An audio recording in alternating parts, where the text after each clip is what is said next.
yake. Tembea na Yesu. Amekwambia kwamba Yesu ndiye njia, kweli na uzima. Sikiza mpendwa, kwamba ziko njia mbili ambazo ziko mbele ya mtu. Kuna njia ya uzima na njia ya mauti. Sikia nikwambie, kuna njia nyingine inaweza kuwa ni njema machoni pako, lakini mwisho wake ni njia ya mauti. Leo mtumishi wa Mungu amekwambia kwamba njia iliyo salama ni njia ya Yesu, ambayo njia hiyo inapeleka mbinguni. Haleluya, haleluya.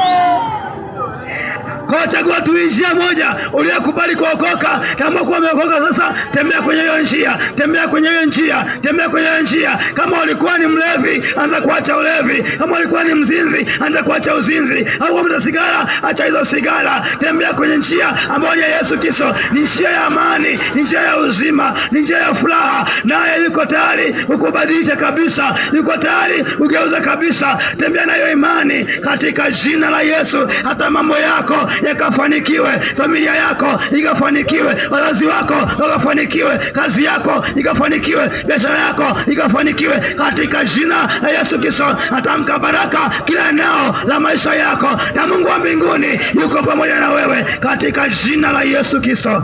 Haleluya, haleluya.